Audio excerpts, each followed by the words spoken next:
Wow. Awesome qualifying for the 2019 Austrian Grand Prix. Blimey, I was not expecting that whatsoever. There's no beating around the bush today. We're going to jump straight into it. But, can't believe I'm saying this. First of all, we're still in the echoey room. That's still the case, unfortunately. Hopefully it's got a little bit better today. Should be back to normal next week. So for the British Grand Prix, things should, for the most part, be in place. But spoilers ahead, as always. Sorry if I was a little bit late there.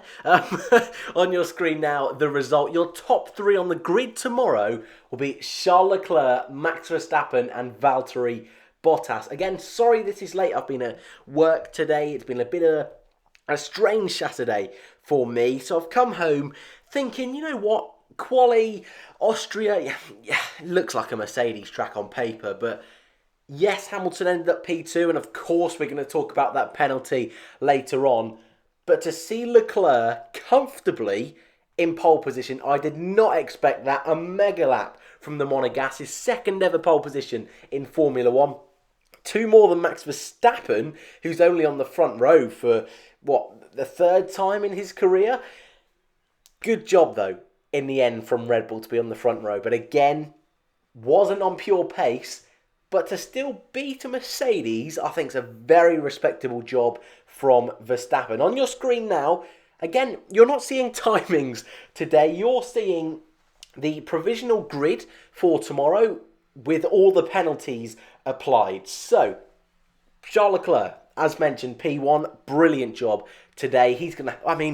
Tomorrow we're going to be treated to a Verstappen-Leclerc fight for what I think will be the first proper time into the first corner. I actually cannot wait. It's going to be absolutely mega. Bottas P3, pretty rubbish qualifying, to be honest with you, from Valtteri Bottas. And Hamilton with that penalty, which we'll talk about in a little bit, P4. Norris P5, qualified P6. Magnussen was actually P5, but Magnussen with a penalty caused earlier on in the weekend means Magnussen will start P10. But Norris, another awesome job. Qualified P6 last time for McLaren, P5 today. Brilliant. P6 and 7 for the two Alfa Romeo boys. Raikkonen involved in the Hamilton penalty. Giovinazzi, though, starts 7th. And the turnaround he's had in the last, I'd say, 3 races is incredible. Really starting to perform now, right up there with Raikkonen. Didn't out-qualify Raikkonen this time, so that ends his little streak he was starting to build up there. However, P7 and Raikkonen on the 3rd row of the grid. Brilliant. Absolutely brilliant. And if things go wrong at the front, maybe we could see that fluky midfield podium if Norris or Raikkonen can get involved. And don't forget, last year was the double DNF for Mercedes. Very unlikely to happen 2 years in a row, but does seem to be a bit of a bogey circuit at the moment for Mercedes. Behind Giovinazzi. Do we talk about him? Is it really? Gasly. That's poor.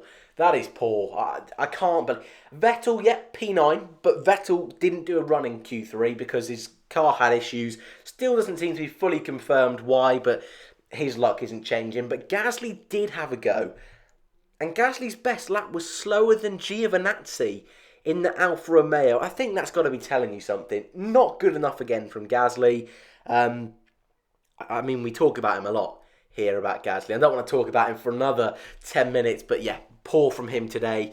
He's got to turn things around tomorrow, or else I'm starting to lean more towards a switch as each race goes on, to be honest with you. So we'll leave that there for now. Vettel, as I just mentioned, out of luck once again.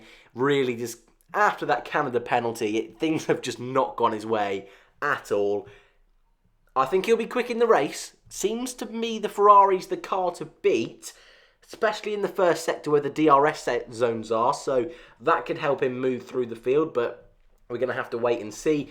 Magnussen, lucky to get into Q3, made a clinical mistake in Q2, went off at turn 4 onto the grass, ended up blocking Norris and the two Renault's laps, but Magnussen, because he did block their laps, got through. He's got away without a penalty. bring that up again in a minute, I will, because I think it's a little bit suspicious that wasn't brought to the steward's attention, but another incident was.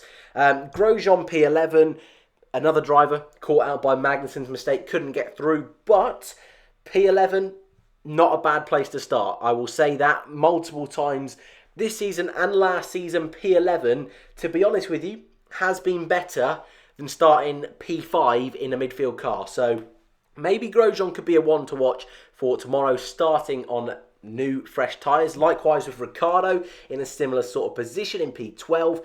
Perez and Stroll both out in Q1 but promoted thanks to penalties around them. Kvyat blocked on his Q1 lap. Another one, just the Austrian circuit being such a short lap. Traffic is just a nightmare. He was impeded, but again, moves forward thanks to penalties. Hülkenberg moves back thanks to penalties, but Renault once again coming into a weekend where it's not looking too great. And perhaps the biggest story of the entire season, Williams will not be on the back row of the grid. I know. Can you believe it? Unbelievable stuff from Williams. Brilliant weekend. They might as well just pack up and go home at this point. But no, I think actually they will start on the back row of the grid because I believe Albon and Sainz will start in the pit lane. But on paper, they will be not on the back row of the grid. And that is your 20 with Sainz and Albon. Like I mentioned, with those penalties, Sainz and Albon, both got it through into Q2, but both didn't make it into the top 10, which isn't a surprise when they know there's a penalty inbound. Shall we get to the penalty then? Because I think we all know penalty talk in Formula 1 is quite the hot topic at the moment. Even before Canada, Monaco, that penalty with Max Verstappen at the time. We then moved on to Canada, the penalty with Sebastian Vettel. Now, to be honest with you, I've only just seen qualifying and I've only seen the incident twice. So I'd love to know your thoughts in the comments below because I imagine you've had a little bit more time to brew and think about it. But you know what? Although I'm loving seeing no Mercedes on the front row, and I think part of me thinks that's probably something that's been put into the decision to try and spice up the entertainment a little bit, especially with all the backlash Formula 1's had in the last week, I don't think it should be a penalty. I really don't. Yes, it's unorthodox, a strange way of getting out the way of Raikkonen. However, it's Q1. Raikkonen still went through. When you look at how Kvyat was blocked, when you look at how Magnussen held up the two Renaults, stopping them getting into Q3 and Kvyat getting through into Q2, why wasn't there any penalties there? If that makes sense. Why did Hamilton get a penalty despite Raikkonen going through? That wasn't at the end of the session, that was at the beginning. And I feel it was pretty fair, to be honest with you, in getting out the way of Raikkonen. Went off the circuit. Arguably, he should have just stuck to the inside or braked super early. I get that. But I still feel, in the situation, a 3-place grid penalty is a little bit harsh.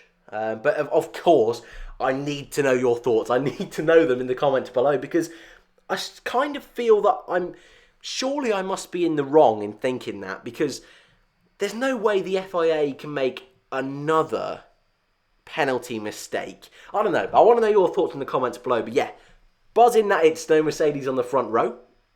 Going to really spice up the action for tomorrow. But I still think it was a little bit unfair on Hamilton, to be honest with you, today. But I'd love to know your thoughts in the comments below. Driver of the day you've seen on your screen for the last few seconds. I've gone with Charles Leclerc. A pretty faultless day from him, to be honest with you. But Norris, also a really good shout. Once again, doing a really good job for McLaren. Raikkonen and Giovinazzi, brilliant qualifying for them. Would have gone with K-Mag, but because of that mistake in Q2, leaning away a little bit. But even him, that car is, I don't think, capable of a 5th place this weekend, and yet he did it. So, who am I to judge? Magnussen also, a good qualifying in the end, recovered massively, any of those guys. Some really brilliant performances. And in the race tomorrow, ones to watch. Again, to be honest with you, there's a hell of a lot of drivers and not enough space on the screen. I've got my Sainz starting from the back. Think he could try and go a little bit bold on strategy and sneak into the points. Likewise with Hulkenberg. Vettel starting P9. Should be able to work through the traffic early. But again, will they try and do a little bit of a different strategy? With him, you've got Hamilton starting 4th. Verstappen in front of his arguably home crowd's going to be nice and racy. Grosjean and Ricciardo just outside the top 10 on those fresh tyres. They're going to be really racy. What a great race we're going to have tomorrow, I say now. And in 24 hours, I'm going to look like an absolutely silly Billy. But right now, straight off the hype of qualifying, this should be a great race. Leclerc on the front row. Verstappen on the front row. This should be a good one. This very easily could break the streak. Let me know your thoughts in the comments below. Will Leclerc get his first race win tomorrow? We're going to have to wait and see. Thank you for watching. Let me know your thoughts on the penalty as well. I know I keep bringing that up, but I don't know. I just don't think it was a penalty. Anyway, thank you for watching, and I'll see you in the next one.